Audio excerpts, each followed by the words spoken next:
Hey everyone, welcome back to the 12 Days of Dollar Packs. I'm Brian from Jank Fuzzball. So far, we've opened 2 packs. We've opened a V1 thermal detonator on day 1, and then yesterday we opened a Sienna Ree from Empire War on day 2. So that was exciting to get a character. Now we're up to day 3, and I know that all the packs I have left are from Way of the Force. That's okay. I love Way of the Force. I think it's a really fun set, even though some people will disagree. That's okay. It's nostalgic to me.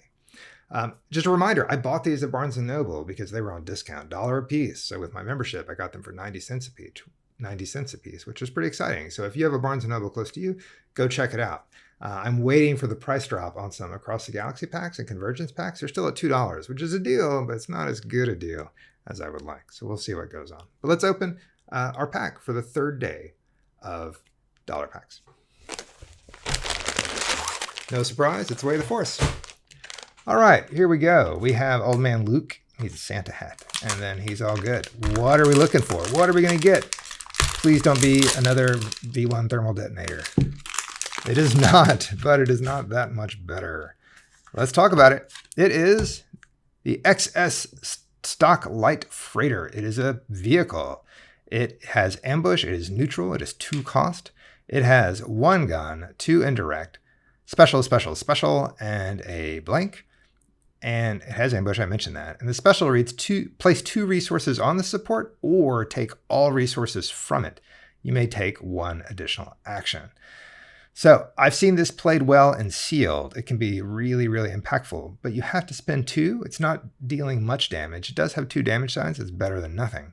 But I mentioned on the V1 thermal detonator a couple of days ago that all those specials are really fun to try to chain up with Tickle Jabba. This is the Jabba from the set, because he has an ability that allows you to resolve the number of specials you have as indirect. So that's pretty fun. I don't include this too often, unless I'm trying to ramp up some money, but you have to spend 2. You want to see it early. Seeing it late is kind of a feel bad. But if you need a vehicle, and it does have some damage, it's good. It's not going to give you money immediately. You have to first put it on there, and then the next round you get to take it off. But there you go. Have you had any luck running the XS Stocklight Freighter? I would be curious to see. Let's take a look at the next. The uncommon Pod Racer betting. I deserve that probably. So it's a 1 cost neutral yellow event. Choose a number, then reroll 1 of your vehicle dice. Hello.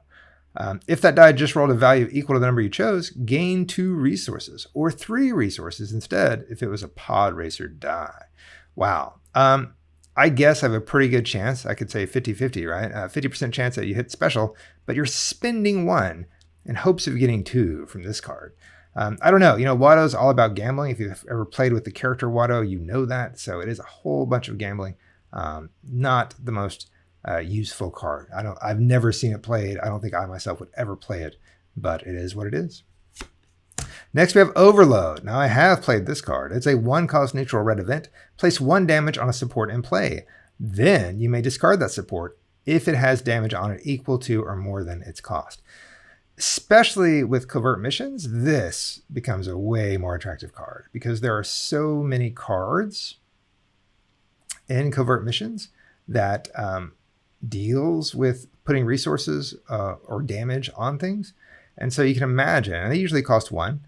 Think about the improvised explosives, things like that.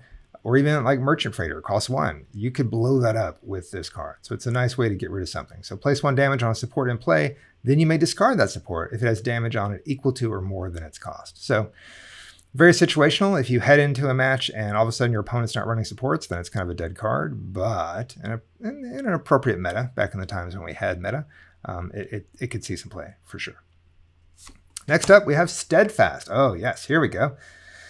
Move 1 damage from one of your blue characters to another character, or 2 damage instead if no cards are in your discard pile. And of course, when you move damage, this ignores shields. So I've seen some really smart plays with this. You can imagine if you run this with that plot, and I forget the plot, but it's a 1 cost plot that allows you to take a point off your team, and it's blue, but you have to take 2 damage and then get rid of a card. So forgive me for not knowing the card. You start the game with damage, and if you have this in your hand, you can pay the 1 and then move 2 damage immediately over to an opponent. Otherwise, late in the game, obviously you're not going to get the benefit of 2, but it's still nice to be able to move a damage from one of your blue characters to another character. So you can effectively heal your character for 1 and simultaneously, ping some damage on an opponent. It's really fun when you get to play it with no cards in your discard pile because you get the full effect, but otherwise it can come in handy late in the game. Last, we have Under Attack. It is a 1-cost gray event. Remove any number of an opponent's dice showing damage, then deal indirect damage to yourself, equal to the combined value showing on those dice.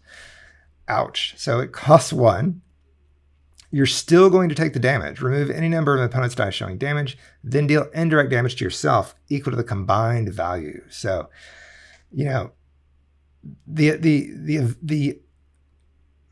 the benefit to you is that you can spread it around as indirect. So they have direct damage showing. You can pay 1. You can take that and spread it around, or you can assign it to whoever you want. The other advantage, though, is if they have modified sides out there, you can always use this and just remove the base, and that kind of leaves their modifieds in a bad position. And so potentially you spend 1. Sure, you have to take some damage, but if they only have a natural 1 or 2 damage with some modifieds, that's not as bad, and potentially you get out of it. Haven't used it a lot, honestly. But especially in sealed, you're always looking for mitigation or some way to kind of control where the damage goes. This would see a lot of play. So you know what? Actually, those 3 commons are not as bad as we've seen. Those are not as bad as we've seen at all. This is pretty garbage right here. And then this is a good utility. Gets me about as excited as I did with the V1 thermal detonator. So we'll hope for something a little better, a little more exciting on day 4, which is coming at you tomorrow. So hey, can't win them all. Thank you for joining me as we venture along on the 12 days of dollar packs. I hope you're doing well. Stay safe, and we'll see you tomorrow for day 4. Please join us then. Thank you.